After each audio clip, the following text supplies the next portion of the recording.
Rise of the East. And when we talk about rising, we talk about rising ideas and changing them into reality. Today, as a part of the first day of Purvodaya, we have with us Mr. Kashyap Kumpela, the founder of Advisely. And after a very, very interactive session with all the students, we have a few questions for Sir that we would like to share with all of our audience outside. Sir, the first question that we would like to ask you is, you're being such a successful entrepreneur. What steps would you recommend to any person who wants to start his or her own venture to change his or her dreams into reality? I think fundamentally it all boils down to the inner calling, as I was discussing previously. So everybody has their own reason and self-purpose of what they want to do in the world. So I think if you want to be an entrepreneur, I think one of the prerequisites is you need to be passionate in at least one of the things that you believe for a cause. So I think it all starts from a genuine cause, and it then slowly turns into like, can you do it at scale, and then you validate it. Right. So it becomes from an idea to a sort of a prototype or a minimum viable product to getting into the market. So all these phases of getting the idea rolled into the market. Right. So I think fundamentally, as I see most of the ideas which have gone big, successful to be called, to be running in the market. Yeah. And the fundamental prerequisite is to make sure that it's a need and must have rather than a nice to have thing. Yeah. I think most of the things that are fundamental, roti, kapda, makan, right? Education and healthcare. So there are 5 very fundamental things. If you're doing anything, it's like roti, it's like agri, agro business, or it's anything to do with food, anything to do with restaurants, F&B. Yeah. Then kapda is like textile, you have tons of things, and then makan is real estate. Yeah. And then healthcare and education are also very, very fundamental. Okay. So these businesses will never go wrong. These probably you might have a bad day, and so if your vision or what you're trying to essentially do is aligned to any of the fundamental needs of human beings, right? Okay. As it boils down to, I think your inner calling will match with the needs, and then it will be very fruitful.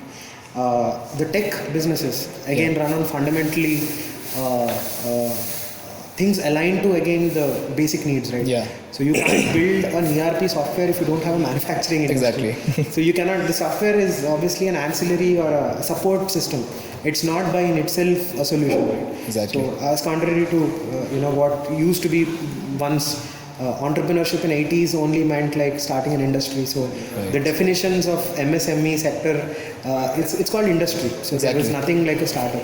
Yeah. So I think now getting the relevance to the current context is like anybody can become an entrepreneur because you can make an app in a few days and make it live, right? Yeah. So the times have changed. Exactly. So the definitions have also changed. Exactly. So but coming back to like the fundamental question of how do people actually become entrepreneurial or get from that idea phase. So getting idea is very cheap. Execution takes everything. Like execution is almost like everything. So I think that's what matters. Most people come with ideas and they spend 1 or 2 years and they fizzle out. Exactly. So it's more about like how long can you take that idea, believe it, and have a team that believes in the idea, and you take the team along with you, and then things will automatically keep happening. So the enthusiasm, the kind of want for doing it, and everything will align once your self-purpose of why you're doing it is very clear. So it's 100% clarity of thought. Exactly, sir. So I think that can be a mantra for all the future Mark Zuckerbergs out there, because once you have the need clear in your mind, it's only after that you can progress and turn your dreams into reality. Yeah. Isn't it, sir? Yeah. Okay, so the next question is, what according to you, what steps should organizations take to achieve stability in this volatile world? That is again, I think one of very hot topics. Like Exactly. the world is volatile. Like it always was, and it always will continue to be. Right. Exactly. So volatility systems are by default volatile. So how do you get stability? I think the leadership. So it all depends on the leadership of an organization. If you go to, for example, a company like Infosys. Yep. And ask an employee. I'm sure like you were associated once with it. Like, Yeah, so I definitely. mean, if you ask probably a junior engineer or a systems engineer, as they call Exactly. it, the Exactly. first. Yeah. So do they really understand the vision of the company? Not really. Right? Nobody really does. Yeah. If it's a huge organization. Yeah. So I think stability of an organization can be reflected by how connected people of the organization feel they are Okay. with the founding vision of where the company Yeah. started. Exactly. If you go to companies like Google or Facebook, I'm sure they do have the differences, but by and large they behave like a tribe. Exactly. They are a tribe, like they have a culture, And that plays a pivotal. I mean, that plays a very important role because any of the radical sort of innovations that came, be Yeah. it the Apples of the world or be it the Facebooks or the Google. Why do we talk about them? Is because fundamentally the culture of the company was Exactly. almost the same since the time it started. I'm sure there would be some small little tweaks as and when they go. Yeah. I think fundamental grain, like the DNA of the companies, is they behave like those crazy set of people that Who move together. want to change the world or that Yeah. want a particular kind of a world. Yeah. They want to create the world that they live in, right? Rather Yes, than sir. So I think innovation plays a very key role, and Okay. innovation always comes with a culture aspect of an organization. So Yeah. you cannot like make people become innovative if the culture is not set in that way. So Exactly. I think that is a very important consideration for making sure in volatility of the present day. I think if it has to be stable, I think by and large, like you need to get that sense of purpose to people within the organization. Exactly. So entrepreneurial kind of thing is one thing, and intrapreneurial is also another thing. Right. So that whole loyalty game of like, okay, I work for this organization and I feel like this is my second home. Exactly. Right. So that is very important to create that stability. Okay. Yeah. So, according to you, it's like you need to be involved, and you must have that citizenship thing in your mind. That I think there's an ownership sort of Yeah. thing. Like you believe in the cause and then you work for it. Yeah. Even if This is my own thing and I need to do this Even in for the days that are not so rosy, so there would Exactly. be ups and downs. Yeah, there would be definitely. tough days, and that's what defines like sticking to a cause. Yeah. And if the cause is good, if the value system is properly defined, I think people will stick to you. Exactly. And you can be better together always. Always. Anything. Together they are strong. Lone wolf dies. They say, right? Exactly, sir. Definitely. Yeah. Right, sir. Okay, the final question is like, how was your experience in interacting with all the students of VG SOM, and what message would you like to give to all the budding managers that you interacted with? Okay, budding managers, yeah. I mean, the Yeah. present volatile world, you would be more than a manager. I think, like you're Maybe the expected next to gen be- managers, maybe. Yeah, Yeah. probably the definition of manager. I think, as we see, I think one of the beautiful things about this campus, what I personally felt, one of my first visits to SOM, basically a school of management, which is inside a technology institution like IIT. Yeah, right, sir. So I think it's very useful to have like both tech and management in the same fraternity. Like you Yeah. form that ecosystem, right? I think that paves a lot of ways of insights that you can gather. Which would not be possible even in IIMs, because IIMs again are a pure kind of management. management You don't have experience. this whole exposure.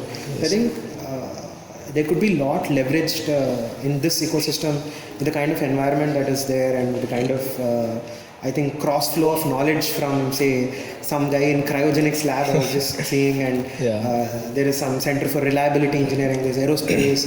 So if you want to be a manager, ultimately you work for companies, and companies that do things for humanity. It could be aerospace, it could be material science, it could be any of the companies. Yeah. So I think this is a perfect place to learn, and a perfect place for the next gen managers to equip with technology orientation. Because jobs are going to die, I think they won't. Exactly, Because sir. the definitions will change. Yeah. Because the definitions of what used to be 10 years back will no longer continue to be the same. Right, sir. Right. So the role clarities, and there'll be a lot of new roles. There'll be a lot of new job definitions that'll be created in the next coming 10 years. So I think a lot could be achieved if you are that integrated sort of an approach where you come with a multi-dimensional kind of perspective, not just a conventional guy who does strategy management or operations with finance. So these are very conventional courses.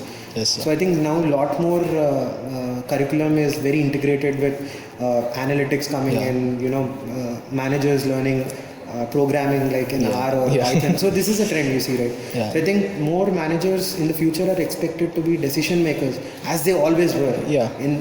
But now with scientific decision Yeah. making using the power of technology. Yeah. So I think that would be something that would be expected of future managers. Yeah.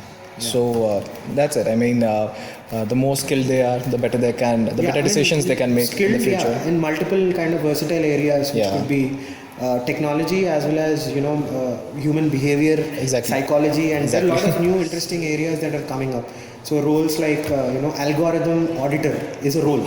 So you don't write algorithms, but you audit the Audit. algorithms based on certain parameters that were considered, like the Okay. assumption. So there are new role definitions that are created in the jobs market, and I think managers definitely would have a lot of advantage and leverage if coming with the engineering background, aligning themselves with the management sort of profiles of job with multiple sort of perspectives with industry, with technology, with psychology, or with behavioral science, Yeah, as they call it. law So that maybe. would be law. Yeah. There's space law. There is there is interesting kind of laws, cyber Law on AI and all these things. and technologies like blockchain, which are emerging, Yeah, I all the think emerging also would be things. something of relevance. As I could see a lot of students that were also very enthusiastic about learning blockchain. Yeah. So I think having that base as a broad bird's eye view, right, will give you a lot of clarity in business. Because ultimately, you as a manager would need to manage a company to get more revenues, more clients, more customers, Exactly. or to manage it properly. So I think awareness of what is happening in the world will give you a lot of edge. Right, sir. So this was a great experience interacting with Mr. Kashyap, and the amount of knowledge that we have gained today from a wonderful person, it is going to stay with us for a long time. And so it was indeed a great privilege for all of us to host you over here. Thank you so much. Thank you. So it was Thank you indeed, for having me. indeed great. Thanks. Thank you. Thank you.